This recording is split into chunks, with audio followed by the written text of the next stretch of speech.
The knocking started at exactly 2:17 in the morning. 3 slow taps on the steel door of the security office. I was already looking at the monitor when it happened. The corridor camera was pointed directly at the same door I was sitting behind, and on the screen, a man was standing right in front of it. He lifted his hand and knocked again. 3 slow taps. The metal echoed through the small room. I watched him on the monitor while he knocked on the door directly in front of him, only a few feet from where I was sitting. That was when I remembered what the previous guard told me on my first night. We had been standing in this same room, looking at the same camera feed. He pointed at the screen and said there was only one rule during the night shift. After 2:17 in the morning, don't open that door. I asked him why. He kept staring at the monitor for a few seconds before answering. I don't know what's on the other side of it. Then he picked up his bag and walked toward the exit. Before leaving, he stopped in the doorway and looked back at me. "You'll hear knocking," he said. "Just don't open it." At the time, I thought he was joking. Most nights, the building was completely quiet. It was a normal office complex.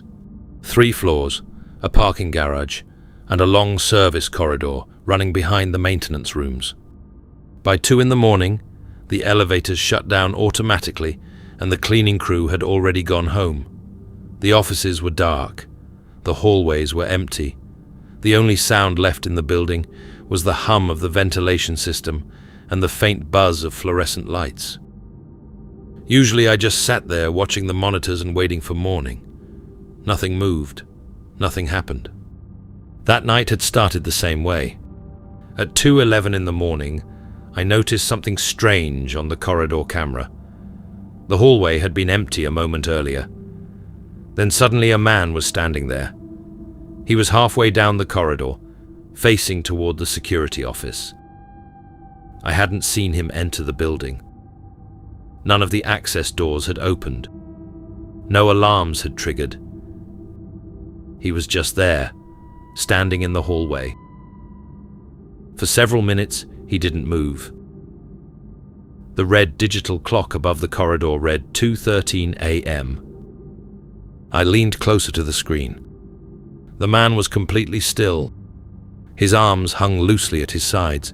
His head was tilted slightly downward, like he was looking at the floor. At first, I thought he might be an employee who had stayed late. Maybe someone who had fallen asleep in one of the offices. But something about the way he was standing felt wrong. He wasn't looking around. He wasn't checking doors. He wasn't acting like someone who belonged there. He was just waiting. At 2:15, he slowly turned his head toward the camera. The fluorescent lights washed out his face. I couldn't see his features clearly, but I could tell he was looking directly into the lens. Then he turned his head back toward the hallway. At 2:16, he began walking. Slow steps, calm. He moved down the corridor toward the security office. The distance between him and the door closed little by little. His footsteps made no sound on the camera feed, but I could see the movement clearly. One step, then another. He didn't hesitate. He didn't stop. He walked straight toward the door. When the clock turned to 2:17, he reached it.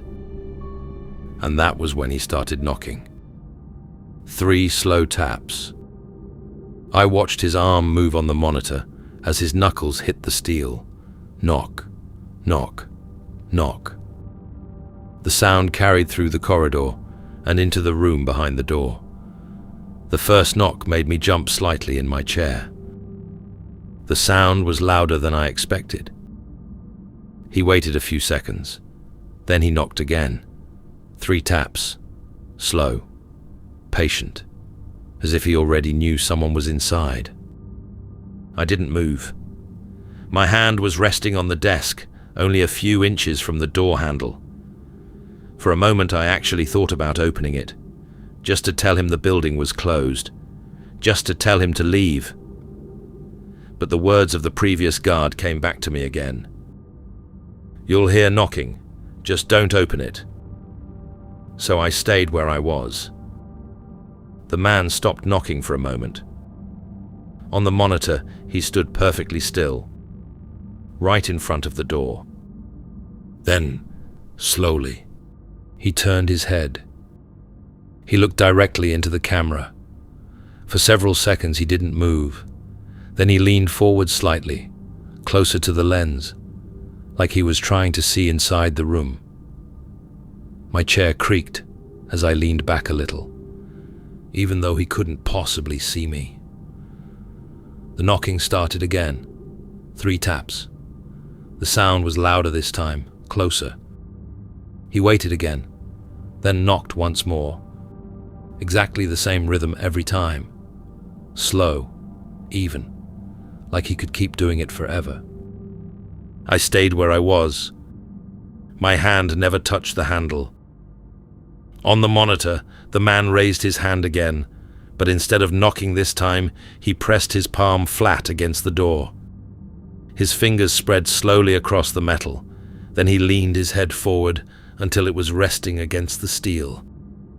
He stayed like that for several seconds, completely still.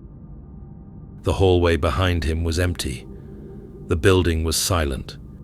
Then he lifted his head, and as I watched the screen, the man slowly turned toward the camera again. He was smiling. Then the knocking stopped. The silence in the room felt heavier than the sound had been. On the monitor, the man kept looking straight into the camera. Slowly, he lowered his hand. Then he stepped back from the door. 1 step, then another. I watched him move away from the camera, retreating down the corridor. After a few seconds, he stopped again. The hallway behind him was empty. The red clock above the corridor read 2:21 a.m.